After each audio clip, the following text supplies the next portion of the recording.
Hi, I'm Coach Duncan, also known as the Skating Guy, and this is a question I get a lot. Probably not going to be the only time I talk about this.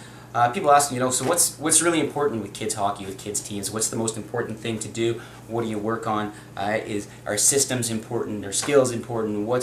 Is conditioning important? Well, there's two things that really need to take into account. One is, as far as conditioning, there are certain training windows, and I'm not an exercise physiologist, so I'm not a super expert on where those are, but sort of younger kids, really good time to build foot speed and quickness. Those adolescent kids, it's a great time to develop an aerobic base, an endurance base, right? That cardio type fitness, that conditioning. And of course, as you get into 14, 15, 16 and older, you start phasing in strength training and those things. So it's really good to kind of know that and really, when you're looking at those things, make sure you're going to experts, make sure you're going to people with education, make sure you're going to people that know exercise physiology. That's the key, exercise physiology. Those are the people you want to work with, kinesiologists that specialize in exercise physiology. If they don't know what that is, run for the hills. The second is skills. Yes, I know I've blogged before. Yeah, anybody can learn a skill. That's true. It's easier for kids to learn skills the same way it's easier for kids to learn anything else. It takes less, and there's more for them to do. And one of the things with that is, those individual skills and some of those sort of working together skills in those smaller groups, but there's so much opportunity for them to learn and to develop things like that foot speed when they're really young. It's so critical. It's so critical to develop highly skilled players, fast players, smart players, and you can do lots of things that help them in that more abstract way develop their awareness and those things. And the more, in fact, you can be abstract about it and provide, low structured situations when you're talking about training tactics for kids, the better, because they're going to learn to react and respond to what's going on. The worst thing you can do with a bunch of kids is bog them down with systems and give them systems. If you gotta have one, keep it simple.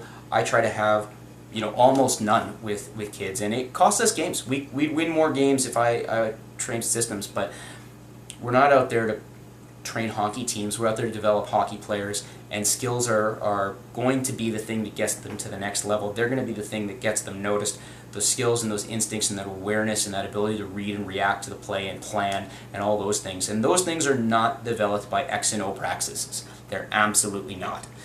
Don't let anybody tell you that they are. Don't let anybody tell you that, oh no, they're not going to learn hockey sense without learning systems. Not true. The thing with systems is they're easy. They're easy to learn and understand.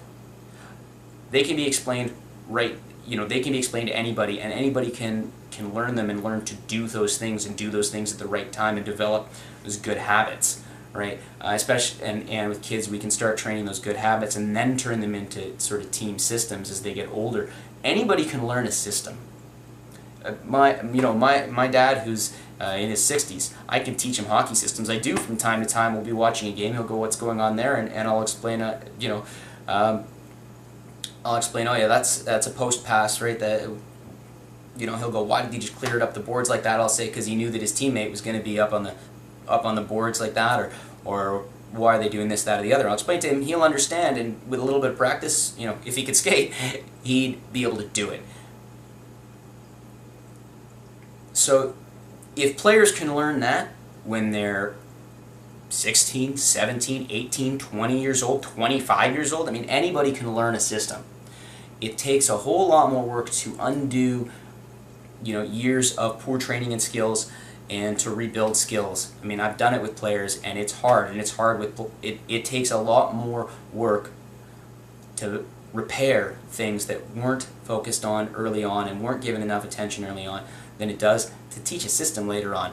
There's lots of time in development. It takes on average 12 years to train a championship athlete you're talking about individual sports, and so you think about team sports to train you to that professional level, right?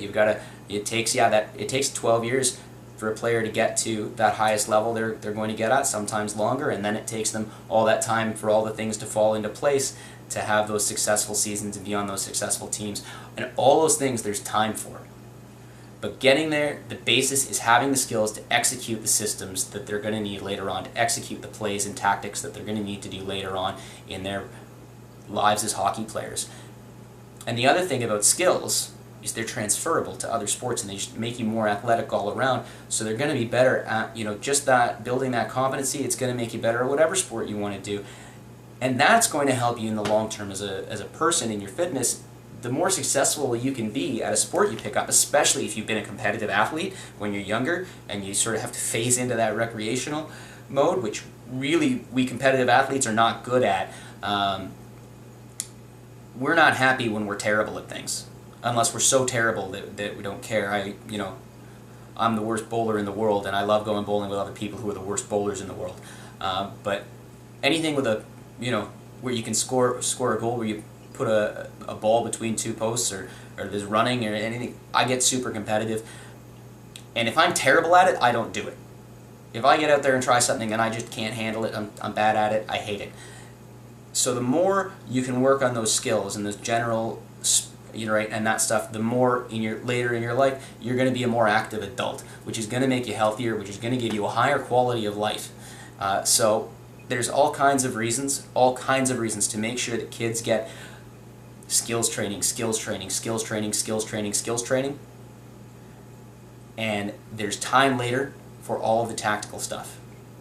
Our training time is so little and so precious in minor hockey that wasting it on teaching a bunch of 10 or 12 or even 14-year-olds a bunch of tactics and systems and plays is just a horrible idea, and it's a waste of a very precious resource, which is our ice time.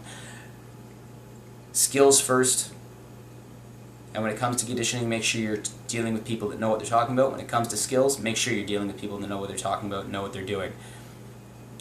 But it's all about skills, because that's what's going to make you able to do the bigger picture things later on. I'm the Skating Guy. This is theskatingguy.com. Thanks for checking out my video, and I hope to see you back really soon.